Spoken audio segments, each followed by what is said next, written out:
नमस्कार दोस्तों, आइए दोस्तों जो जानते हैं कि माँ दुर्गा के 9 अवतारों में पहले अवतार शैलपुत्री कौन हैं और पहले ही नवरात्रे में इनकी पूजा व्रत क्यों किया जाता है और इंसान के जीवन में और उसके शरीर में इसके क्या क्या लाभ होते हैं। दोस्तों, नवरात्रे माँ दुर्गा आदि पराशक्ति के लिए सर्वोच्च देवी के सम्मान में मनाया जाने वाला एक वार्षिक हिंदू उत्सव है।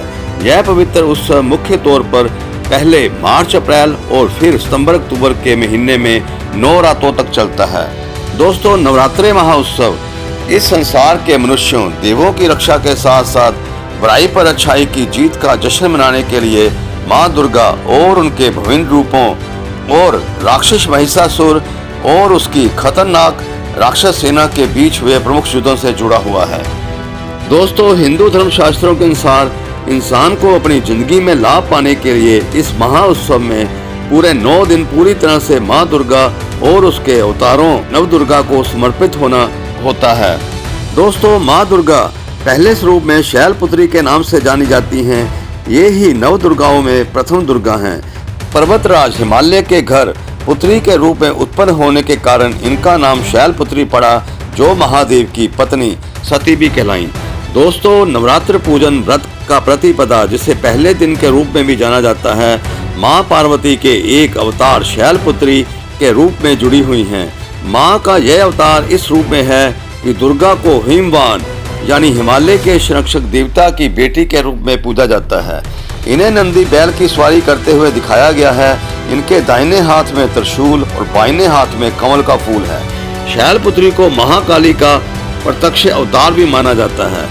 इनका प्रिय रंग पीला है, जो कर्म और जोश को दर्शाता है।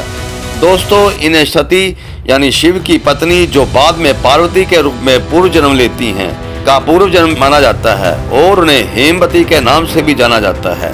दोस्तों, शैलपुत्री नंदी बैल पर सवार होकर संपूर्ण हिमालय पर विराजमान है। घोर तपस्या करने वाली शैलपुत्री समस्त वन्य जीवों जीव जंतुओं की रक्षक भी हैं। शैलपुत्री के दाहिने हाथ में त्रिशूल, जो धर्म, अर्थ और मोक्ष के द्वारा संतुलन का प्रतीक है, शैलपुत्री के लक्ष्य को स्पष्ट रूप से प्रतिबिंब करता है। बाएं हाथ में सुशोभित कमल पुष्प कीचड़ यानी स्थूल जगत की कामनाओं, लालच भरी गंदगी में रहकर भी उससे दूर रहने का संकेत देता है। दोस्तों, एक साधारण मनुष्य में प्रभु की अपार शक्ति समाहित होती है। इंसान की देह में यह पॉजिटिव शक्ति इस चक्र के आवरण में अपनी सक्रिय भूमिका का निर्वहन कर रही होती है। दोस्तों, कभी प्रजापति दक्ष की कन्या सती के रूप में प्रकट शैलपुत्री मूलाधार मस्तिष्क से होते हुए सीधे ब्रह्मांड का प्रथम संपर्क सूत्र है। यदि देह में शैलपुत्री की एनर्जी को जगा लिया जाए तो संपूर्ण सृष्टि को नियंत्रण करने वाली शक्ति धीरे धीरे देह में प्रकट होने लगती है। इसके परिणाम स्वरूप व्यक्ति विराट ऊर्जा में समाकर मानव से महामानव के रूप में तब्दील हो सकता है। शैलपुत्री एनर्जी की सक्रियता से मन और मस्तिष्क का विकास होने लगता है। उसके अंतर्मन में एक ऐसी उमंग और अनंत एनर्जी व्याप्त हो जाती है, जिसकी कमी होने से मनुष्य विषय वासनाओं में लिप्त होकर सुस्त, स्वार्थी, आत्म केंद्रित होकर थका थका सा दिखाई देता है। दोस्तों, शैलपुत्री मनुष्य के कायाकल्प के द्वारा सशक्त बनाने का प्रथम सूत्र है। स्वयं में व्रत, ध्यान, भजन के द्वारा इसकी तलाश देह में काम को संतुलित करके बाहर से चट्टान की शक्ति प्रदान करती है और जीवन में मानसिक स्थिरता देती है। दोस्तों, नवरात्रि के पहले दिन माँ शैलपुत्री की पूजा करने से कई लाभ होते हैं, जैसे कि जीवन में स्थिरता, सुख समृद्धि और जन्म कुंडली में चंद्रदेव के खराब परिणाम से मुक्ति मिलती है। दोस्तों, शैलपुत्री माँ की पूजा करने से जीवन में पॉजिटिव ऊर्जा बढ़ती है और इंसान की शक्ति साधना बढ़कर उसका मूलाधार चक्र जागृत हो जाता है। शैलपुत्री की कृपा से जीवन के सभी संकट समाप्त होकर मन शुद्ध होता है और व्यक्ति तनाव मुक्त रहता है। दोस्तों, शैलपुत्री की आराधना से वैवाहिक जीवन सुख में रहता है और इंसान की सभी कामनाएं पूरी होकर उसके घर में खुशहाली आती है।